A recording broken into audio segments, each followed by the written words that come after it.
Efesios capítulo 5, el verso 21, dice esto: someteos unos a otros en el temor de Dios. Abre una ventana a que nosotros, de alguna forma, tenemos una responsabilidad en nuestras relaciones de entregarnos cuenta. Que no solamente le vamos a entregar cuenta a Dios, sino que nosotros nos debemos a nosotros mismos también el someternos. ¿Y someternos cómo? Someternos en aquellos diseños que el Señor nos muestra en las Escrituras. ¿Y por qué lo hacemos? No lo hacemos por imposición. Yo no puedo obligarlo a Él a hacer nada, ni Él debería de obligarme a mí. Lo que pasa es que si Él es un hombre temeroso de Dios y yo soy un hombre temeroso de Dios, y las Escrituras nos manda a que nos sometamos los unos a los otros, no solo se está refiriendo a una actitud y una acción, sino también a una interdependencia. Él me necesita y yo lo necesito. Y para que podamos caminar juntos y sacarle provecho a esta relación, para que podamos caminar juntos y cumplir el propósito de Dios en esta vida, y esto ocurre en el matrimonio, para que usted con su esposa puedan caminar juntos y desarrollar todo el potencial que Dios quiere que ustedes desarrollen, tiene que haber un entendimiento de cómo es el orden en esa relación. Igualmente en la iglesia, cómo podemos caminar juntos en armonía, cómo podemos caminar juntos en paz, cómo pudiéramos llegar a tener una nación que haya paz, un mundo diferente. Entonces la única manera es que se restaure el diseño original de Dios. Y ahí las Escrituras nos da amplias enseñanzas que no necesariamente siempre son abrazadas, siempre son aceptadas, porque hay toda una dinámica en el corazón y en la mente nuestra, dependiendo de dónde venimos, nuestras experiencias, nuestros conceptos, nos hacemos ideas. Entonces voy a leerle una serie de pasajes de las Escrituras, pero quiero que mientras los leo usted identifique qué pasa internamente en su corazón. ¿Cuál es su reacción cuando leemos esto? ¿Qué siente? ¿Qué piensa? ¿Cuál es su razonamiento? ¿Tiene una actitud de abrazo hacia esos principios o tiene una actitud de rechazo? ¿Lo ve como algo que le trae un beneficio o algo que le trae una carga y una molestia? Cada vez que la Escritura es enseñada, cada vez que es leída, produce reacciones en el corazón. Y no siempre les prestamos atención a la reacción. Pero yo quisiera que hoy haga un esfuerzo. Mientras usted lee, ¿qué es su meditación? ¿Cuál es su reflexión? En algunas ocasiones, mientras se lee, usted lo va a asociar con una circunstancia y de repente va a decir: no, esto que estoy leyendo no me gusta porque no lo veo viable para esta circunstancia. Identifique eso, porque todo eso le va a decir cuál es su actitud ante las Escrituras. De repente van a haber personas que van a decir: amén, lo recibo, no estaba haciendo eso y necesito hacerlo, no lo estaba poniendo en práctica y necesito ponerlo en práctica, me interesa o no me interesa, me quiero ir pero ni modo, me quedo. Identifique eso. Los siguientes versículos que vamos a leer, quiero poder separar, si vienen por favor, quiero poder separar algo que muchas veces en la iglesia no se separa, y cuando no se separa tiende a tender a provocar confusión y se aplica mal lo que las escrituras enseñan, y entonces terminamos haciendo más daño que bien. Pero hay dos instituciones que la Biblia dice que son creadas por Dios. Uno, la institución civil, que va a ser representada por Johnson, y la institución de la familia, que va a ser representada por el tío Toño. Pero hay otra institución más, la iglesia, que la va a representar mi hermano León. Y vamos a poner a un lado de aquellas instituciones que no necesariamente son gubernamentales, pero que tienen que ver con una empresa a la cual alguien puede ser parte. Y desde ahí pudiéramos, desde estos 4 lugares, representar los diferentes ambientes en los que nosotros nos movemos. Como ciudadanos de una nación, nos movemos en esta nación y hay un orden. Hay un orden jurídico, hay un orden institucional, y la pregunta es: ¿qué dice Dios al respecto? ¿Cómo debería de relacionarme? Pero está la familia. Y hoy hay hasta muchos programas de televisión que se mofan de la familia, y verdaderamente es una burla a la familia tradicional, y es una apertura tratando de educar a través de un show de televisión cómico, como muchos otros programas, tratando de educar a la gente a ver la familia de una manera diferente. Pero yo no me estoy refiriendo a esos diseños tergiversados de familia. Yo hoy voy a hablar de un diseño de familia de acuerdo al diseño de Dios, y va a ser representado por el tío. Y después la iglesia, y vamos a hablar cuál es el ámbito de la iglesia, cómo se deben mover las cosas en la iglesia y cómo se deben de mover las cosas en los ámbitos de trabajo. La confusión se da de esto. Primeramente, dice Romanos 13: sométase toda persona a las autoridades superiores. Y cuando usted lea la escritura, aprenda a resaltar algunas palabras, porque te van a ir ayudando en la comprensión. Dice: sométase toda persona a las autoridades superiores. ¿Por qué? Porque no hay autoridad sino de parte de Dios. Ya en este momento ustedes comenzaron a razonar esto. Identifique su razonamiento. ¿Por dónde va su mente? Porque necesitamos aprender a traer los pensamientos cautivos a la obediencia de Cristo. Y cada vez que usted escucha la palabra, lee la palabra, su mente se quiere ir, y si usted no tiene la habilidad de traerla, usted puede estar rechazando las escrituras. Cuando traiga la atención, no se quede ahí, profundice, porque las preguntas no son malas. Lo malo es no hacer la investigación que se requiere en las escrituras y dejar que la voz del Espíritu Santo te hable de tal manera que el Espíritu te guíe a toda verdad.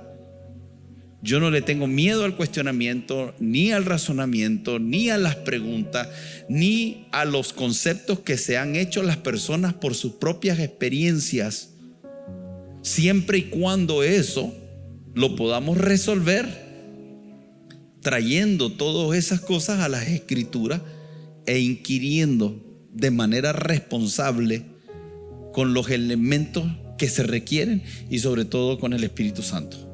Entonces dice: ¿por qué? Porque no hay autoridad sino de parte de Dios, y las que hay por Dios han sido establecidas. De modo que quien se opone a la autoridad, a lo establecido por Dios, resiste. Y la palabra resiste es causa oposición. O sea, muchas veces nos pudiéramos estar oponiendo, y dice: y los que resisten acarrean condenación para sí mismos, porque los magistrados no están para infundir temor. Diga conmigo: los magistrados no están para infundir temor. Y aquí es donde debemos de separar los diseños de Dios de las cosas que los hombres podamos hacer mal. Nosotros cometemos el error de ver lo malo que hacen los hombres y creer que el diseño está mal. El diseño está bien, pero cuando son hombres los que lo llevan a cabo, el error se hace presente. Pero tiene que ver con las personas, no con el diseño. Y nos cuesta separar el diseño de las personas. Entonces dice que no están para infundir temor a los que hacen él, sino al malo.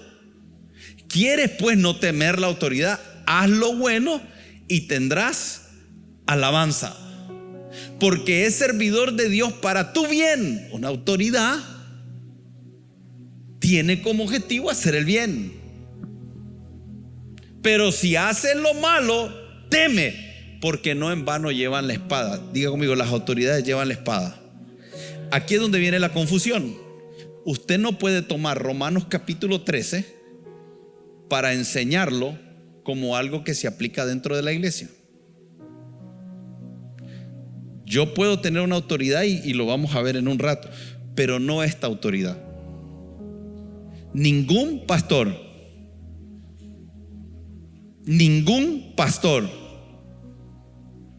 se le ha dado una espada para castigar.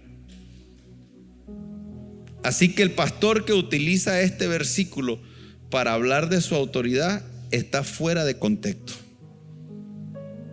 Y ahí es donde comienzan las confusiones. Iglesias donde alguien puede agarrar esto y predicarlo a la iglesia y creer que se trata de él. No está hablando de la iglesia. Le habla a la iglesia en su forma de operar mientras estamos en este mundo cuando se trata de las autoridades, pero no está hablando de cómo opera la iglesia. ¿Están hasta aquí conmigo? Después vamos a profundizar en esto porque solo quiero establecer la introducción de esto hoy. Entonces dice, teme porque no en vano lleva la espada, pues es servidor de Dios y vengador para castigar al que hace lo malo, no al que hace lo bueno, al que hace lo malo. Entonces ahora desde aquí nos pone nosotros una obligación de entregar cuentas, porque si yo voy manejando por la calle y hay un semáforo en rojo y yo me lo cruzo y me detienen, lo que me están pidiendo es cuenta de mi acción, y mi acción fue incorrecta y el castigo es una multa.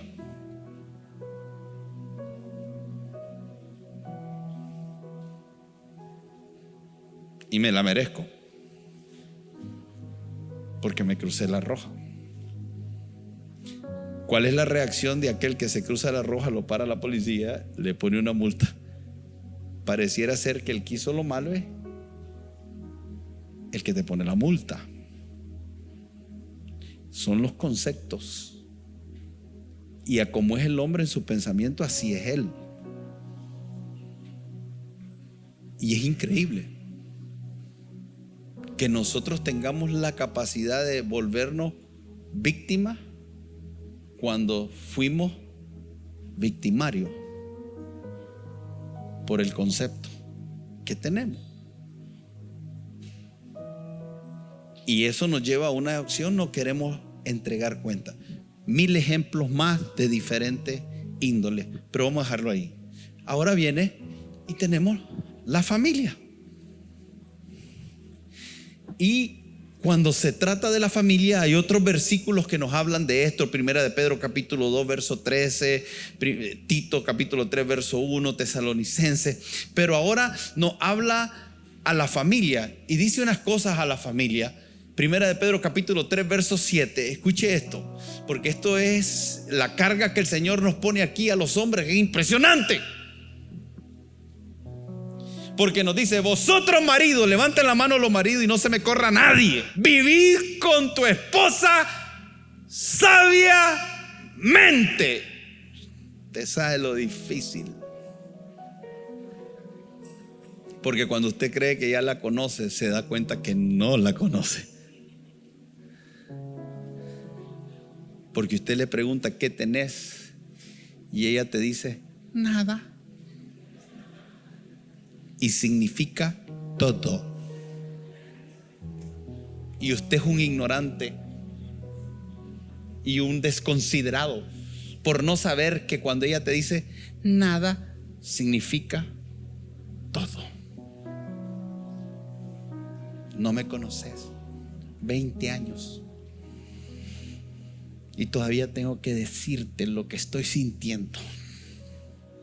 Pero te está hablando, ¿no?, de un diseño donde el hombre tiene que entender que en la casa él necesita una sabiduría. Y no estoy hablando de la sabiduría humana, estoy hablando ni de la satánica, estoy hablando de la sabiduría divina, dando honor a la mujer como vaso. ¿Cuál es el vaso más frágil que usted ha tenido en su mano? Yo nunca he tenido un vaso frágil, solo de hierro. ¿Cuál es el vaso más frágil que usted ha tenido en su mano? Yo he tenido vasos que uno siente que se le puede quebrar. Las copas finas no pesan nada, son demasiado livianas, y la tenés en la mano. Y como yo soy un hombre muy fuerte, tosco, yo estoy acostumbrado a beber agua como los valientes de Gedeón.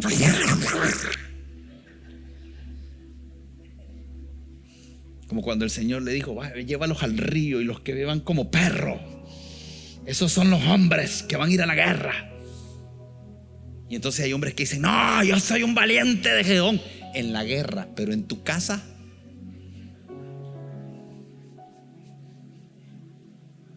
en la guerra sé un perro.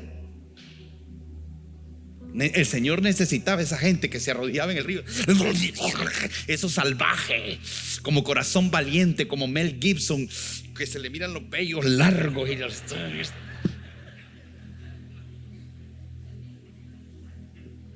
uno los mira y uno dice: ese hombre huele a león.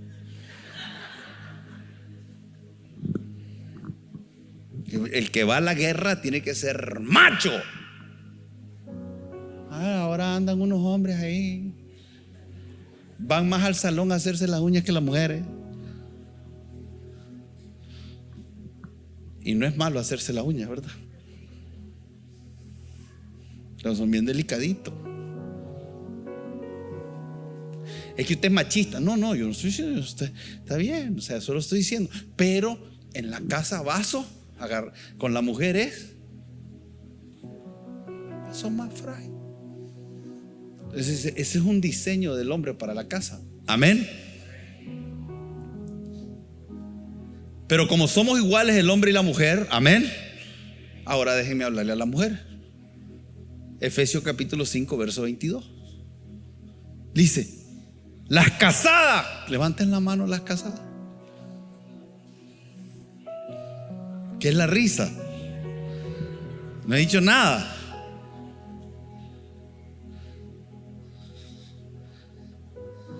La mujer que se quiera casar y no entiende esto, mejor no se case, si es creyente.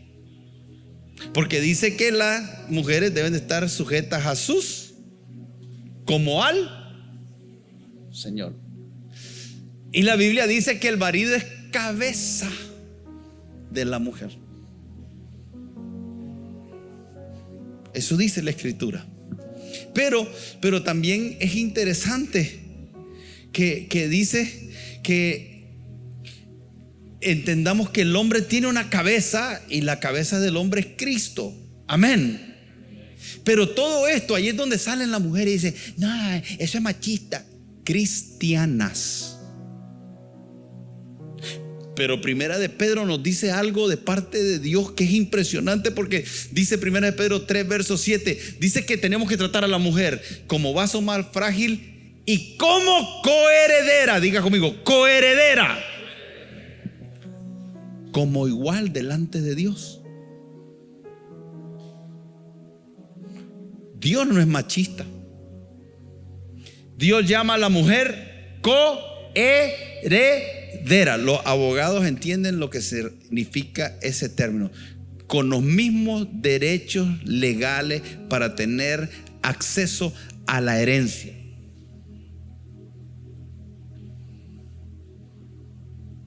Quien te diga que Dios ve a la mujer como segunda categoría, no conoce a Dios, no conoce las escrituras, no sabe lo que habla, está delirando.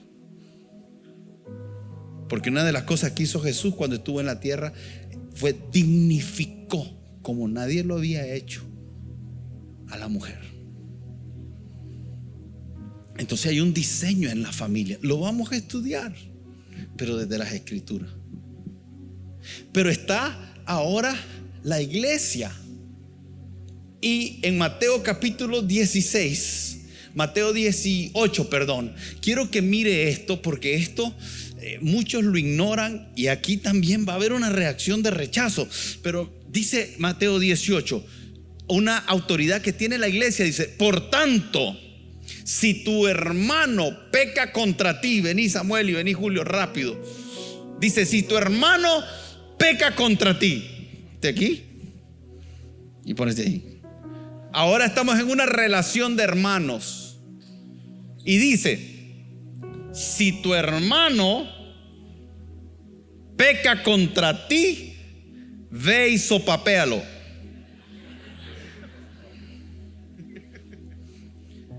Ve y cuéntale a todo el mundo lo que te hizo, para que vean cuán malo es él y cuán bueno y sufrido sos vos.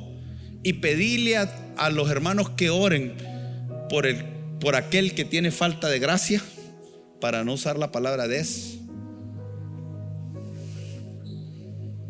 No dice eso. Dice: si tu hermano peca contra ti, ve y repréndele. Y repréndele no es regañarle, decirle: mira vos, desgraciado. No es eso. Hazle saber que ha hecho algo que te tiene ofendido, y resuelvan eso. Ahí debería de haber la madurez para reconocer los errores, pedir perdón y restaurar la relación. Pero dice: pero si no se ponen de acuerdo, entonces vamos a hacer algo. Tienen que buscar, préstenme ahorita su posición y vénganse aquí, 2 testigos. Ahora ustedes tienen un problema y van a buscar 2 testigos. Mas si no te oyere, toma aún contigo a 1 o 2. Si usted está ofendido, este es el camino.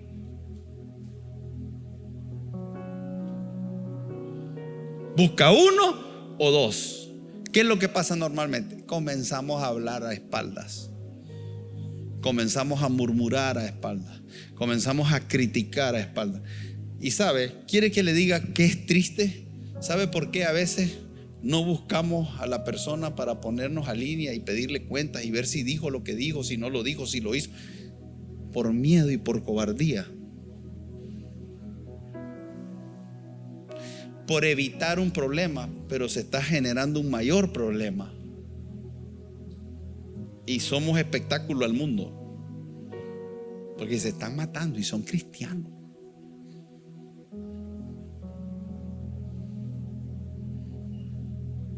Y no entendemos. Entonces dice: van a buscar 2 testigos. Y ahora vienen a los 2 testigos y entonces les contamos. Porque toda historia tiene 2 versiones. A veces ustedes y yo podemos cometer el error solo escuchar un lado, y un lado no tiene toda la verdad.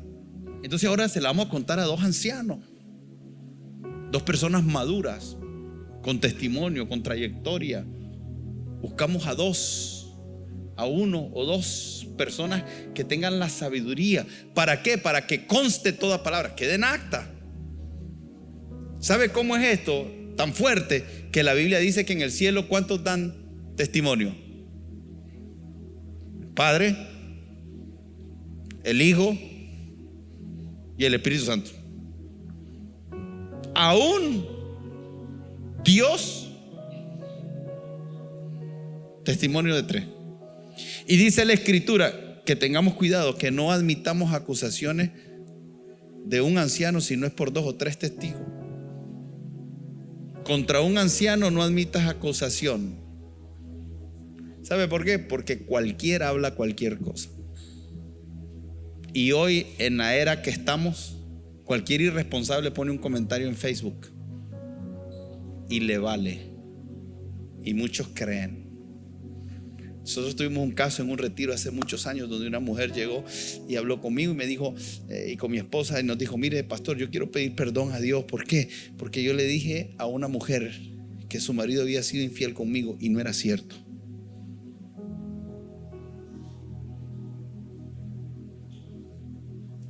Pareciera mentira que alguien es capaz de hacer eso, ¿verdad?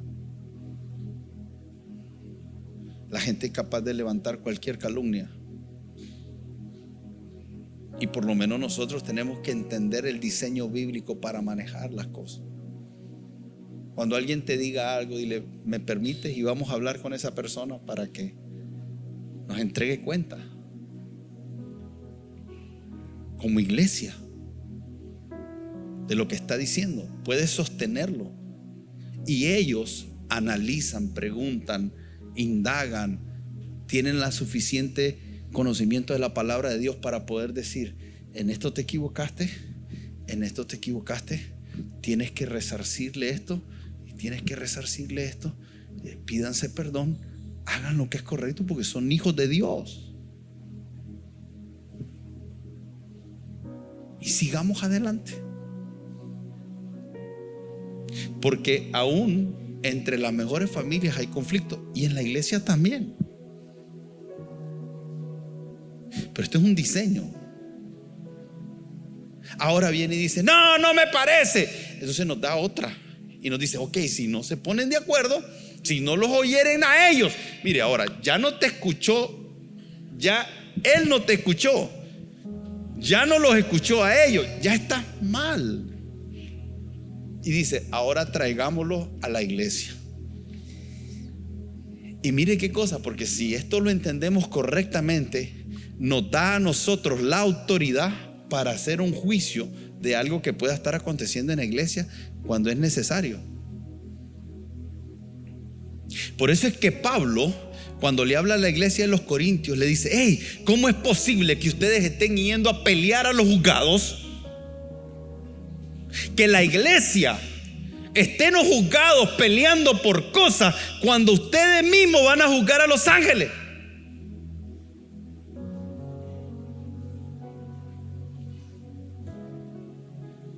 Ver a dos cristianos en los juzgados es triste. No deberían. Tenemos suficientes elementos en las escrituras para vivir la justicia de Dios.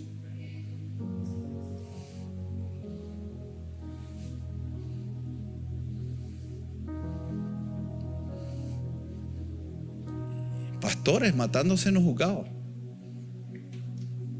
porque no es un asunto de miembros, es un asunto de cristianos que no entienden, que deberían de ponerse de acuerdo y que deberían de ir y recurrir a los mecanismos que se deben de dar para que esto ocurra.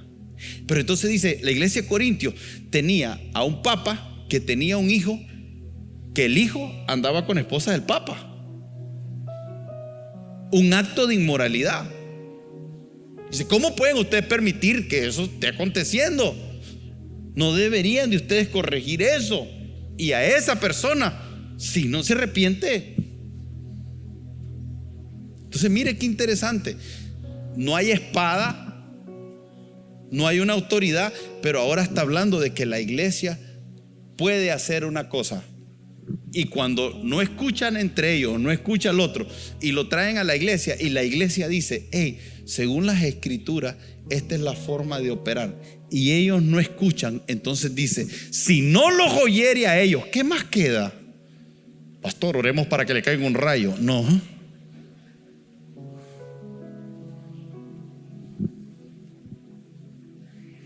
Oremos para que el diablo lo revuelque, y ya una vez revolcado. No. La gente dice: ok, cuando tú ves a una persona que tiene una actitud así, simplemente un gentil, alguien pudiera decir: a mí no me tiene sin cuidado que me digan gentil. No, usted tiene que entender que un gentil representa a alguien que no tiene a Dios. Ahí, no te vayas tan largo, gentil. Entonces, es ver a alguien, y esto es la iglesia. Dice, si no lo hiere a ellos, dilo a la iglesia. Y si no hiere a la iglesia, tenlo por gentil y por publicano. Entonces la iglesia es un lugar donde los pastores no tienen espada, no tienen autoridad, no tienen nada, pero espiritualmente sí podemos juzgar algunas acciones de personas que no son alineadas a los diseños de Dios y son pecaminosas, y podemos decirle a alguien: usted está comportándose como un gentil.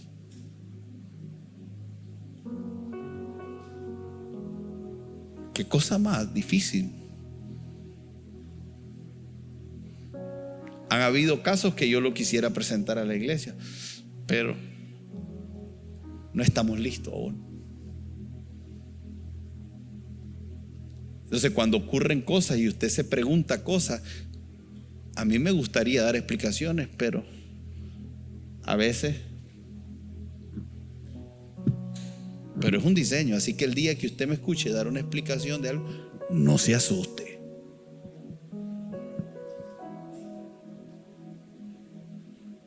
Porque alguien pudiera decir: pastor, ¿por qué hizo eso público? Porque es un diseño bíblico de corrección. Porque lo que quiere el Señor es que públicamente esta persona no es que sea humillada, sino que deje de fingir que es lo que no es, y muchos por ello se han engañado. Que podamos saber con quién estamos tratando, porque todos hablamos bonito, pero nuestra forma de vivir y de actuar es que lo que nos define como un creyente. Por eso la Escritura dice: por sus frutos los conoceréis. Entonces eso es una autoridad de la iglesia. Ahora regresen. Pero ahora nos dice aquí, ya entendieron, yo como pastor no tengo espada, no tengo autoridad, no tengo nada. Yo no me puedo meter en tu casa porque la autoridad es, y la cabeza es el marido. Entonces yo como pastor no puedo entrar en tu vida en nada de eso. Y por otro lado dice Efesios capítulo 6 que los siervos deben de obedecer a sus amos. Y se está refiriendo que en aquel entonces habían esclavos y habían amos, pero hoy lo podemos tomar de lo que ocurre en el ámbito laboral, profesional, en aquellas relaciones donde hay alguien que es una autoridad tuya y nos dice: hey, mira, siervo, obedezcan a vuestros amos. ¿Cuántos trabajadores hay aquí que le trabajan a alguien? Ahora te voy a decir algo: aunque seas independiente, ahí, cuando se te contrata para algo, tenés que ser obediente al contrato, a los acuerdos. Entonces dice: sean obedientes a vuestros amos terrenales con temor y temblor, con sencillez de vuestro corazón, como a Cristo, no sirviendo al ojo del amo. ¿Qué cosa? ¿Sabe cuánta gente va a los lugares de trabajo todos los días y solo trabajan si el amo lo ve? Mire a sus compañeros. ¿Qué ocurre cuando se dan cuenta que el gerente se está parqueando? Eso es falta de entendimiento. Usted trabaja para el ojo del amo. Usted no está entendiendo cómo opera eso. Usted le está entregando cuentas a Dios. Por eso, cuando nosotros entendemos esta área, entendemos que ellos no son nada, que en realidad es Dios el que está detrás del asunto. Por eso es que dice que las autoridades son establecidas por Dios, son de parte de Dios, son puestas por Dios, y cuando se resisten a ellas. Por eso es que dice que la cabeza del varón es Cristo, y por eso es que dice que la cabeza de la iglesia es Cristo. Entonces, cuando estamos operando aquí, en realidad entendemos que la cobertura, la autoridad es Cristo, y este diseño es Cristo operando. Y si vos te crees algo, estás equivocado, porque vos te puso Cristo y te quita Cristo. Y usted no representa nada. Usted, Cristo en su cabeza, y Él puede venirte a corregir si como marido no estás haciendo las cosas bien. Y la iglesia que abusa de lo que se le entrega, Cristo en la cabeza, y se puede meter en problemas porque es Cristo.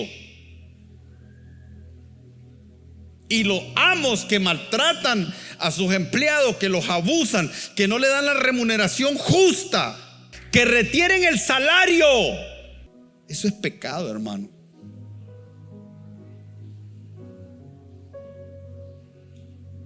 Y cuando usted hace eso, usted lo puede hacer, pero detrás de eso está Dios.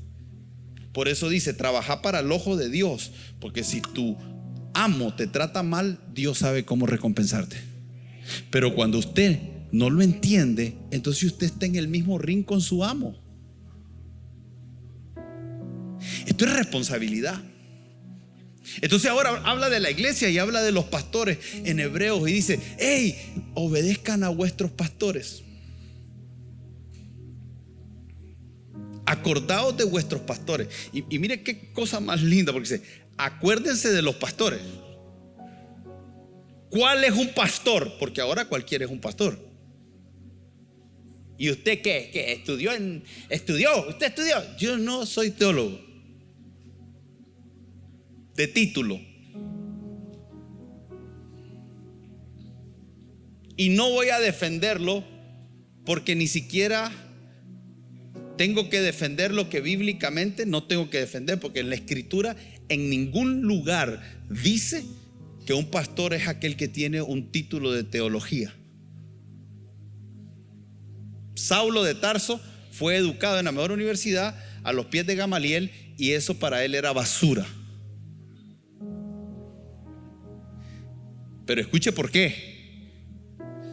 Yo creo que hay que estudiar, no estoy diciendo que no, pero Pablo dijo que lo tenía por basura y lo cambiaba. ¿Por qué? Por el conocimiento de Cristo. Porque hay teólogos que conocen la letra, pero no a Cristo.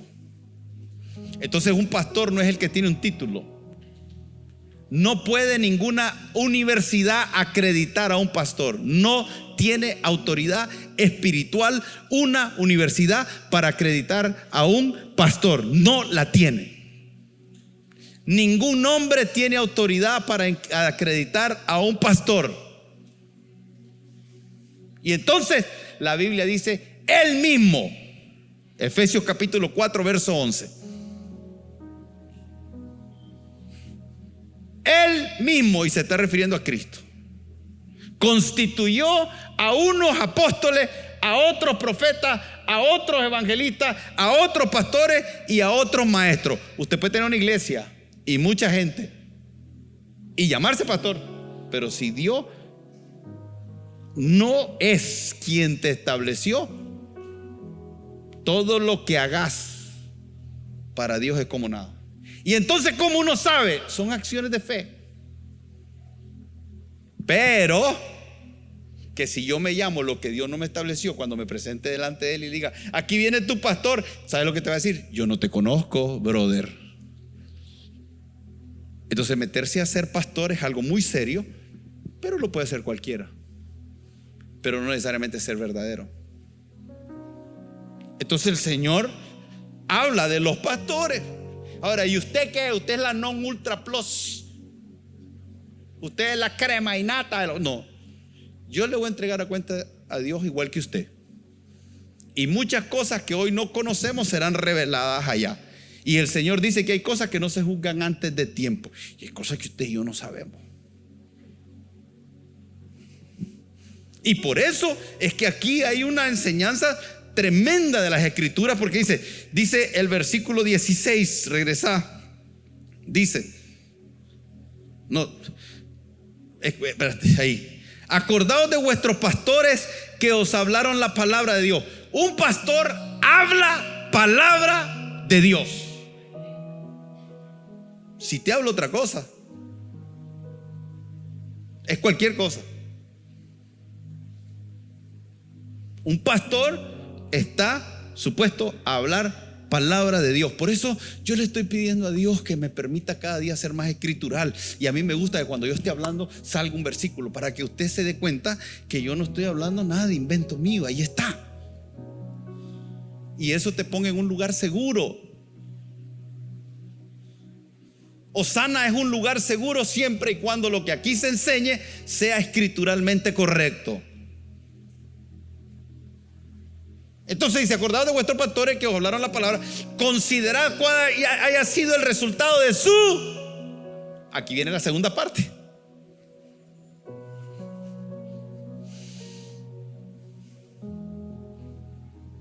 Vení, John Frank. Corre, sí. ¿Sabe cuál es el problema de los pastores por internet hoy y de las congregaciones por internet? Y de llamar pastor a alguien que usted no sabe nada de su vida. ¿Cómo conoce su conducta?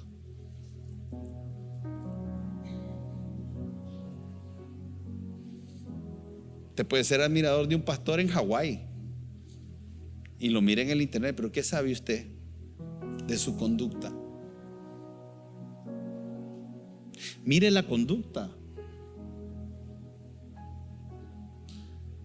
Usted necesita observar la familia del pastor, su matrimonio, qué está pasando con sus hijos. ¿Están casados? ¿Están divorciados? ¿Están descarriados? ¿Están desviados? ¿Cómo están los hijos? ¿O están caminando con el Señor y tienen su vida en orden? Y no estoy diciendo que necesariamente no nos pueda pasar cosas, porque somos seres humanos y nos puede pasar cosas, pero hay que evaluar cuál es la conducta. Si hay mucho desorden, es que hay desorden. Si hay una situación con la que estamos lidiando, es una situación, pero no es la práctica. Es una situación. No podemos demandar perfección, pero tampoco podemos ver que por aquí andan por los aguacates, por allá andan por allá, y hay por todos lados, y pareciera que no lo vemos. Entonces, si estamos hablando de que hoy cualquiera se nombra pastor, la Biblia dice que por sus frutos los... Con corazones humildes, sinceros, de honra y no desde rebeldía, ustedes deben de cuestionar. Por eso es que el mundo ahora dice, no, cuando miran a miembros que están siguiendo a pastores que realmente enseñan herejías, son manipuladores, entonces dicen, todas las iglesias son así, y la gente es tonta y lo sigue.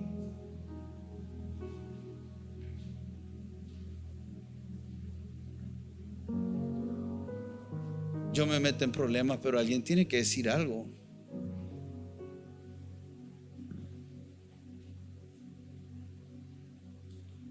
¿Cómo puede estar usted en una iglesia donde el pastor se divorcia? Y el domingo que viene te va a enseñar cómo tener un matrimonio exitoso.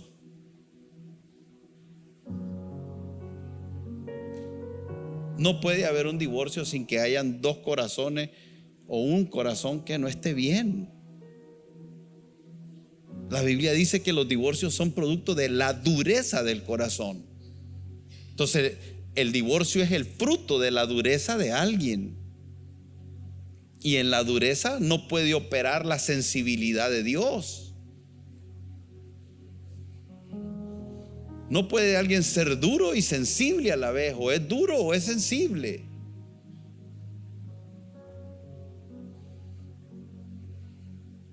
Que Dios tenga misericordia de mí, porque lo que yo hablo, oren. Ustedes tienen que orar. No deben, tienen que orar por mí, para que Dios me guarde, porque estas palabras que salen a veces, no crea que no pueden tener repercusión de diferentes índoles, pero es una responsabilidad. Entonces, ¿por qué es una responsabilidad? Quédate. Entonces vos dices, acordate, volteate, acordate de mí, que te hablé la palabra. Considera cuál es mi conducta. El resultado. ¿Dónde está el resultado? Los frutos.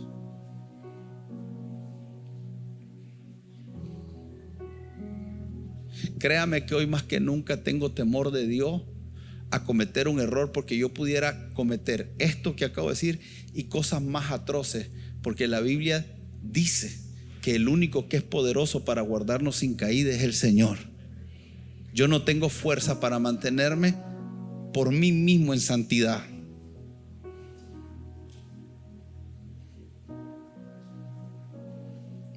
No es un asunto de carácter ni de voluntad. Si usted cree que usted se puede sostener en santidad por su propia fuerza, estamos pronto a caer.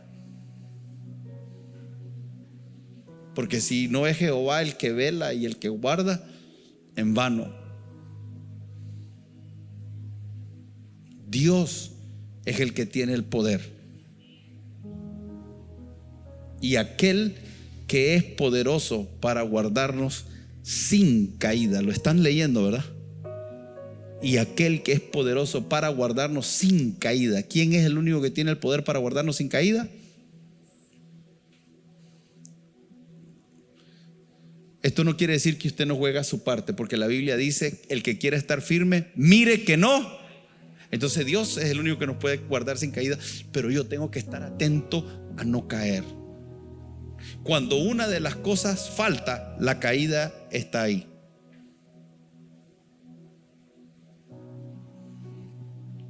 Regresame a Hebreo. Entonces tengo que salir, considerar cuál ha sido su conducta e imitar su fe.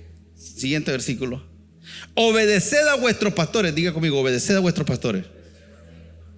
Mal usado muchas veces, porque se ha dicho desde un púlpito como diciendo: tú me debes obediencia a mí y usted no me debe obediencia a mí. ¿Cómo funciona? Esa palabra obedecer es: déjense liderar cuando aquellos que están dirigiendo tienen los argumentos bíblicos suficientes para darte las indicaciones que te dan. Cuando eso ocurra, a ti te conviene obedecer. Entonces yo como pastor puedo hablar el consejo, pero usted decide qué hacer con eso. Yo no puedo tener una demanda de obediencia, porque si yo tengo una demanda de obediencia me amargo, lo tomo personal y entonces digo: este maje no me obedece, no me hace caso, es rebelde, no se sujeta a mí, porque tengo un concepto equivocado y creo que se trata de mí. Pero cuando yo entiendo que se trata de la palabra, lo tomo diferente, porque no es a mí que me están rechazando, no es a mí que me están desobedeciendo, es a las escrituras. Eso es igual cuando el pueblo de Israel le pidió rey a Samuel, y Samuel estaba ofendido y le dice el Señor a Samuel: Samuel, cálmate, no es a ti el que rechazaron, es a mí. Lo estás tomando personal.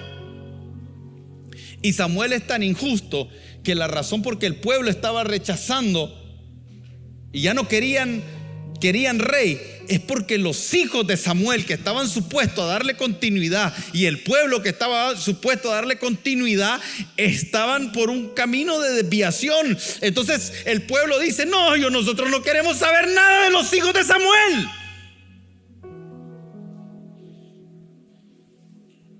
Porque nosotros vemos a los hijos de Samuel que andan con mujeres, que están haciendo cosas con las ofrendas que no deben. Había algo en el ministerio, en la casa, que estaba incorrecto, y el pueblo dijo: no queremos profeta, queremos rey como el resto.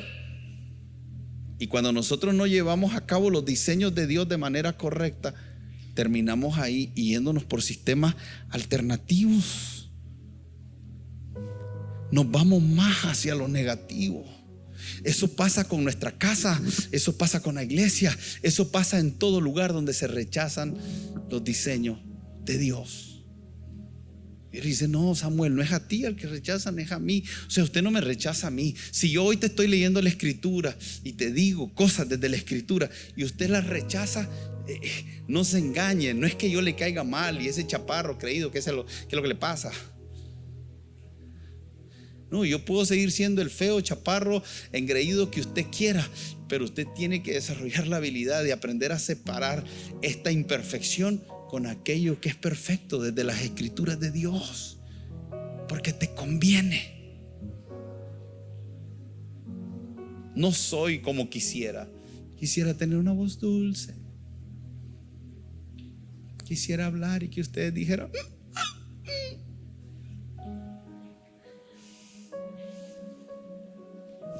soy un hombre de guerra.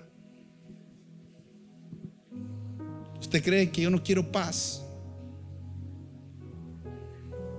¿Ustedes no creen que yo quisiera vivir en un ambiente menos hostil? Estamos en tiempos de guerra.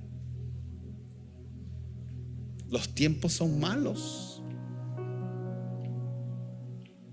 y van a ir de mal en peor a nivel mundial.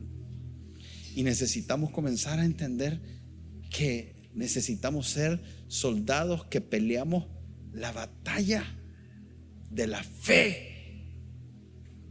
Y se necesita también desarrollar no solo el hijo íntimo que está en la presencia de Dios, necesitamos también desarrollar al soldado que sabe que la batalla es sangrienta y que algunos podemos terminar la batalla de diferentes formas. ¿Cómo la terminaron los discípulos? Presos, crucificados, quemados con aceite. Por eso es tan importante la palabra, porque nos venden un evangelio de que no, venís a Cristo, no volvés a sufrir. Venís a Cristo, vas a prosperar financieramente. Venís a Cristo, tu mujer cambia. De que cambia, hermano. Tu marido cambia, hermano. Gloria a Dios, para Dios no hay nada imposible. Aleluya. Y le metemos: obedeced a vuestros pastores y sujetaos a ellos. ¿Por qué obedecer? Escuchar los argumentos, lo obedecer, pero con una actitud del corazón, porque ellos velan por vuestras almas.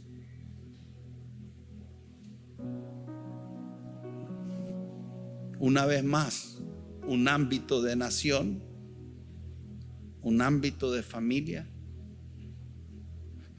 un ámbito laboral, pero en la iglesia dice que es un ámbito donde se vela por algo que en ninguno de los otros lados se vela. Se vela por el alma.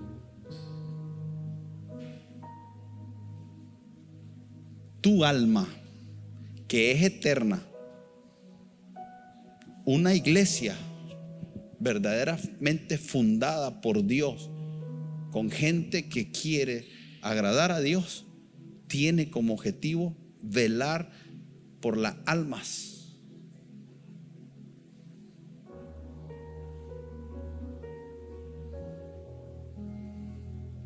No es sacar beneficios deshonestos, ganancias deshonestas, aprovecharse de la gente. Un verdadero pastor tiene que tener un alto sentido de responsabilidad por el alma de la gente.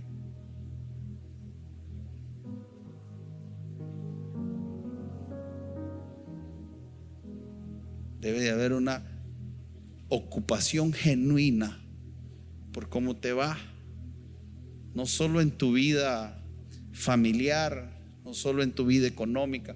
Tiene que haber una preocupación genuina para velar por tu alma, que es lo que un día se va a presentar delante de Dios y le va a entregar cuenta.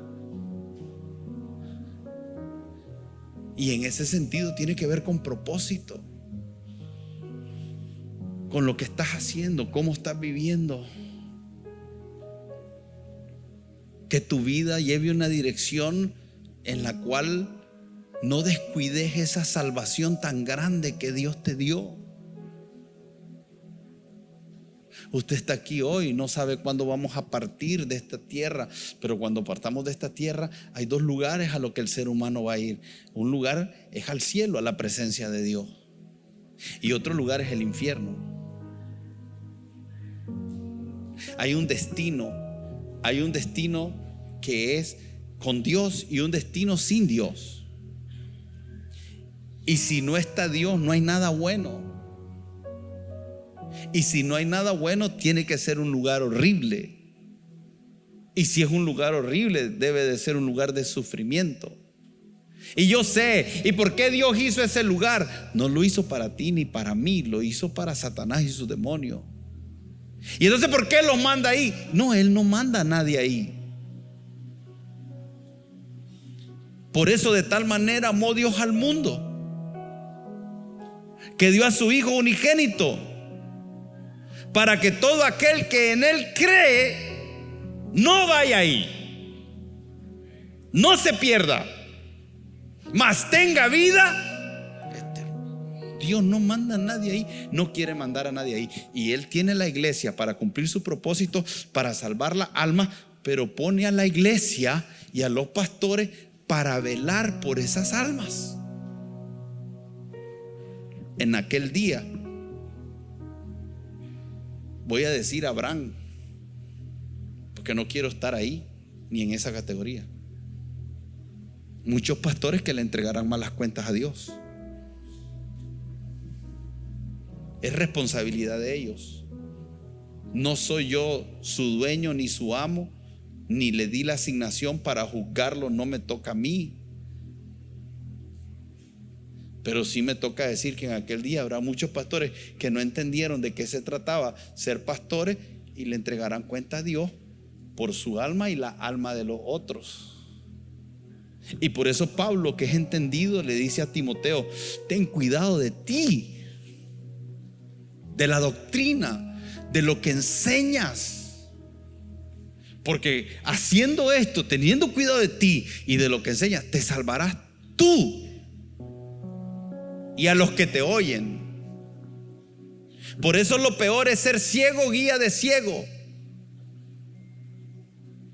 Y si sos ciego y seguís a un ciego, ¿qué le pasa a los dos ciegos? Los dos se van en el hoyo. Entonces, congregarnos es vital. ¿Por qué? Porque yo necesito a alguien que esté a mi lado, alimentándome, guiándome, compartiendo la palabra, con la intención de velar por mi alma. Necesito un pastor que cumpla la función de predicarme la palabra, velar por mi alma. Pero no necesito un jefe, ni un patrón, ni alguien que se señoree de mí y me quiera dirigir mi vida y me quiera gobernar todas las áreas de mi vida. Usted no necesita eso.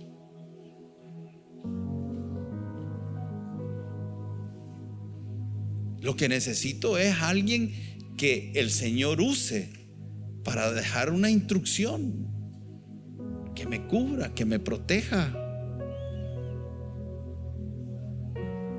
Y el Espíritu Santo obra, pero también obra a través de hombres.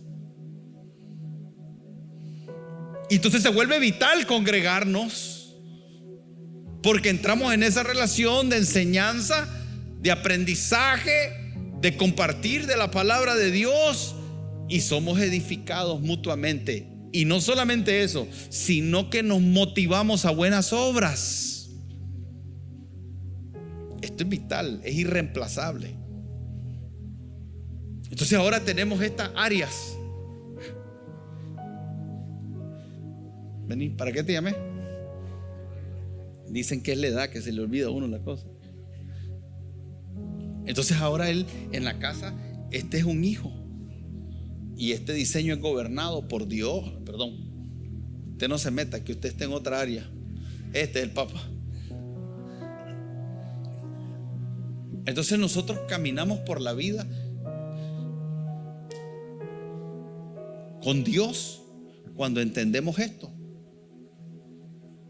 ¿Y por qué, si esto es de Dios, lo rechazamos tanto? en el Génesis está, Génesis capítulo 3 dice, pero la serpiente era astuta, o sea, es experta en el engaño. Entonces mire lo que pasa, Dios hace un diseño lindo, porque en el Génesis capítulo 1 Dios crea al hombre, lo hace a imagen y semejanza, lo pone en la tierra. ¿Para qué? Para que lo labre y lo guarde. ¿Qué es eso? Propósito. Porque Dios te da propósito. Entonces, tu propósito es guardar y labrar el huerto, pero te voy a dar una autoridad para que señorees y sojuzgues sobre las aves, sobre las plantas, sobre los animales, sobre todo menos el ser humano. Entonces, cuando estamos hablando de esto, no cabe la figura de señorearse. Y ahí es donde nos confundimos. Creemos que ser una autoridad en cualquier de estas esferas es ser dueño de la gente. No somos dueños de nadie. Y las autoridades en las diferentes esferas se enferman y creen que tienen una autoridad que bíblicamente no la tienen. Porque todos le entregamos cuesta a Cristo. Entonces Dios le da propósito, pero también le da provisión. Le dice, de todos los árboles que hay, come, de todos los frutos, de todos, come. Llénate y sé vegano. Provisión. Pero le dice, pero del árbol del conocimiento del bien y del mal no comerás. Protección. ¿Sabe? Que desde las cosas inconclusas del corazón la gente interpreta y dice, y Dios puso el árbol en medio, y lo puso en medio, ¿y para qué lo puso? Mejor no lo hubiera puesto. Y comienzan a querer echarle el clavo a Dios por todo el desastre de la humanidad. No, escuche bien lo que pasa. Le dice, hey, del árbol que está en medio no comerás, porque de cierto morirás. ¿Qué significa la palabra morir? Separarse de Dios. Entonces Dios le está diciendo, si comes de ese árbol te separas de mí. Y Dios es bueno. Y si te separas de los buenos, ¿qué te queda? Lo malo. Por eso es que Satanás le dice una verdad. No es que vas a morir. No, lo que pasa es que Dios sabe que serás como él. ¿Por qué será como él? Porque Dios conocía a Satanás y sabe que todo lo malo venía de Satanás. Entonces Dios quiere proteger a Adán de Satanás. Y el árbol representaba la protección del mal de Satanás. No comas, porque si comes te separas de mí y estás expuesto a él. Y el hombre come. ¿Y qué pasó? Fueron abiertos sus. Y no es casualidad que ahora el hombre tiene vergüenza, el hombre tiene miedo, el hombre se esconde. ¿Por qué? ¿Por qué se esconde y por qué tiene miedo? ¿Sabe por qué tiene miedo? Porque ahora sabe que hay un enemigo de su alma que vino para matar, para robar y para destruir. Y él está escondido, y está escondido del mal. Ahora ya se ha confundido, hasta está confundido con respecto a Dios, porque antes que Dios llegara era un placer para él. Salía a encontrarlo, hablaba con Dios, disfrutaba a Dios. Pero ahora se le abrieron sus ojos para ver lo malo. Y ahora el hombre está diciendo, yo no sé si Dios es bueno, porque he visto el mal y no sé si Dios tiene algo de eso en él. Por eso es que la humanidad sigue diciendo, porque si Dios es bueno hay tanta maldad. ¿Y sabes lo que te están diciendo detrás de esa pregunta? No, la maldad la produce Dios. Porque si Él fuera bueno, entonces acabaría con la maldad. Y estamos bajo eso. Entonces Adán se esconde porque tiene miedo de que lo mate, de que lo robe, de que lo destruya, y se esconde de Dios. Y entonces ahora ¿qué hace él? Hace higueras, con las higueras se hace un delantal y se cubre. Esa es la falsa seguridad que muchos de nosotros queremos poner sobre nuestra vida cuando creemos que un trabajo nos da seguridad, cuando creemos que una cuenta de ahorro nos da seguridad, cuando creemos que esas cosas de este mundo nos pueden dar seguridad y tratamos de cubrir todas aquellas cosas que nos sentimos vulnerables con cosas naturales. no nos damos cuenta que en realidad lo que está pasando es que estamos dejando fuera a Dios y estamos tratando de resolver nuestras cosas desde nuestra perspectiva, porque no queremos entrar en la cobertura de amor de Dios, que hay propósito, protección y provisión. Entonces estamos diseñando nuestro sistema alternativo y trabajamos, porque si no trabajo no como. No, sí, tus higueras.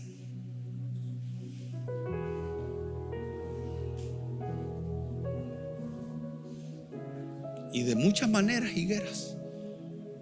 Pero cuando el hombre hizo eso, lo que hizo fue una declaración de independencia. Y dijo: yo estaba bajo la cobertura de Dios y ahora soy independiente. ¿Por qué? Porque yo conozco y decido establecer qué es bueno y qué es malo. ¿Sabe cuál es el problema de la humanidad hoy? Creer que podemos ser morales sin Dios. Porque cuando el hombre decide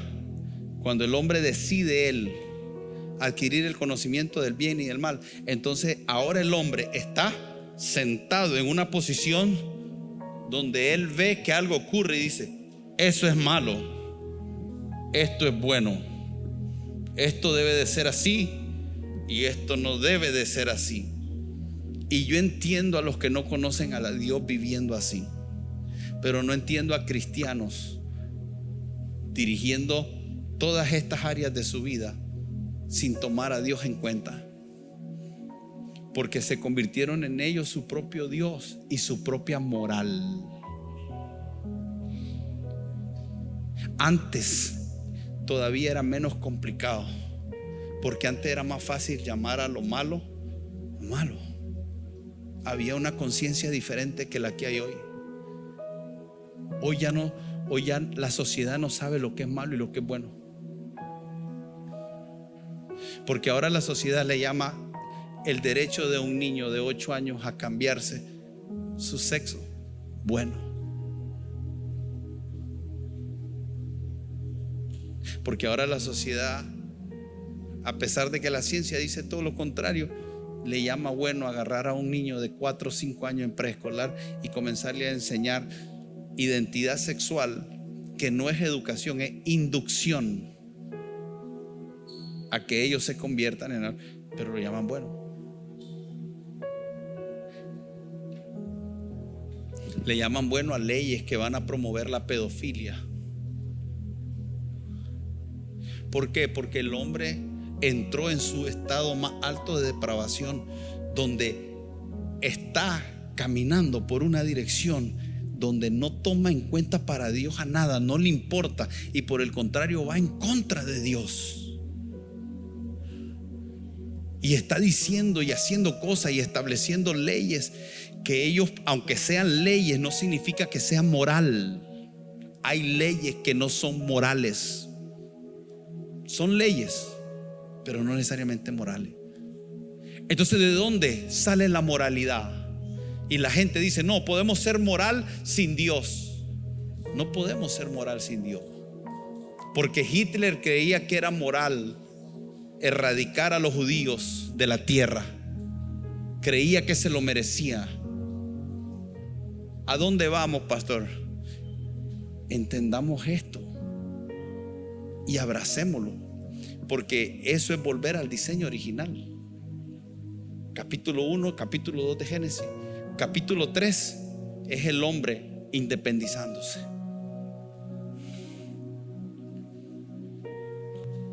Triste que seamos cristianos independientes.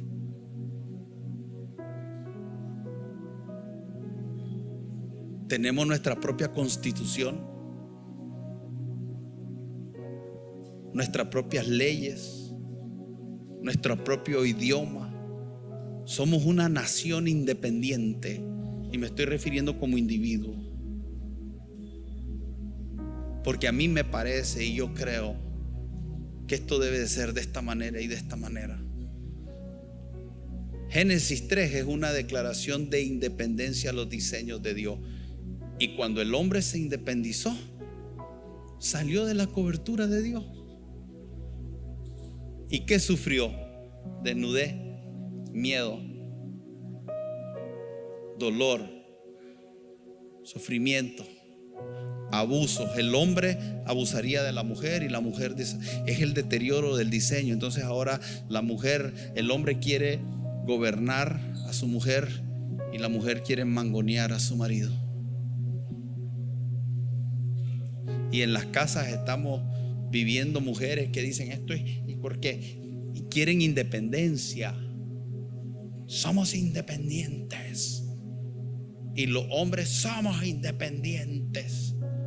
Y hoy los matrimonios se casan y el fin de semana cada quien se va por un lado y el otro se va por el otro lado. Y si no llega a dormir, que no llegue a dormir. Y si no, mi dinero es el mío y el tuyo es el tuyo. Y que no me preguntes qué hago con mi dinero. Vos ves el tuyo y yo hago el mío. Y independencia, cuando debió haber interdependencia. Los hijos hoy en día, no, vivan su vida. Ustedes ya vivieron su vida, dejen vivirme la mía.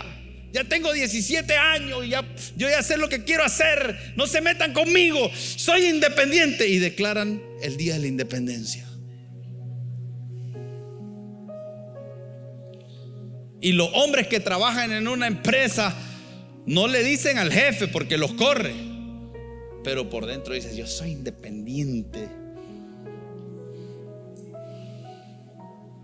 Que diga lo que quiera, al final yo voy a hacer lo que yo quiero y me voy a hacer el loco después. El jefe te dice que no hagas eso y después vos lo terminás haciendo y dentro estás diciendo: soy independiente. Y no es diferente en la iglesia. Estoy en la iglesia, pero yo hago lo que quiero y soy independiente y a mí nadie me dice nada. Y te digo, te acabo de leer y te puedo leer 1 Corintios, que si alguien está en pecado deberíamos decirle: hermano, vení, ven, arrepentiste.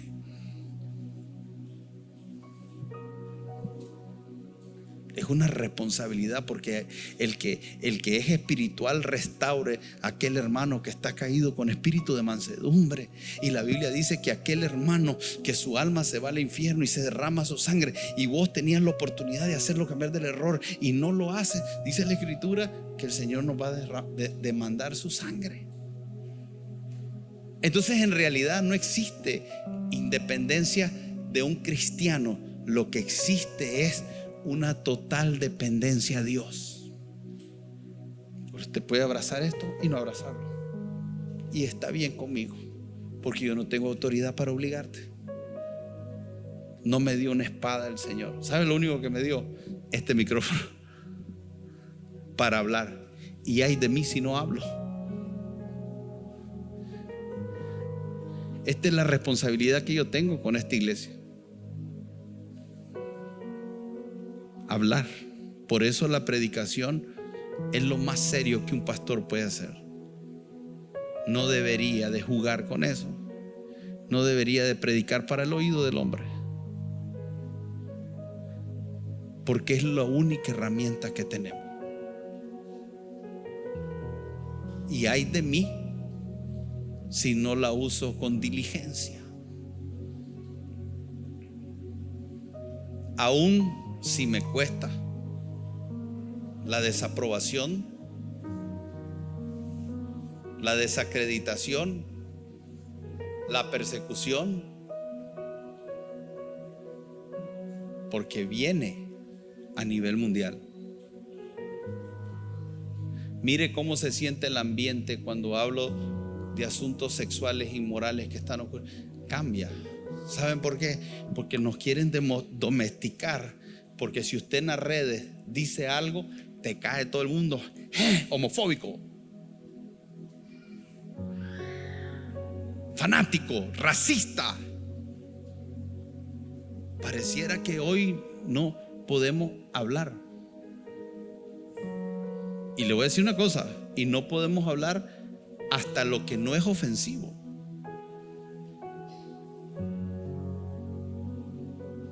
Y por eso ser pastor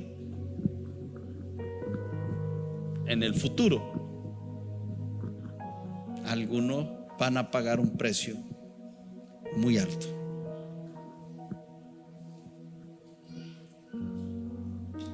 Por eso tenemos que aprovechar todo lo que se pueda mientras se puede y elevar el nivel de conversación lo más alto que podamos. No tenemos tiempo para estar tirando lechita. Necesitamos hablar en el más alto nivel que se pueda. Y usted tomar serio, porque tal vez habrán cosas que hoy usted escucha en público que en los próximos 10, 15 años, 20 años te van a costar la vida decirlas. Y no hay tiempo que perder. No estamos jugando a la iglesia. Estamos preparando esa iglesia gloriosa por la que Cristo va a venir. Y usted prepare a su iglesia en su casa, prepare a sus hijos, porque la competencia en la escuela y en la calle y en las redes es agresiva, desvergonzada, abusadora, sin filtro. Y si se te meten a tus hijos, puedes darte cuenta ya muy tarde. Tenemos que estar ahí. Amén.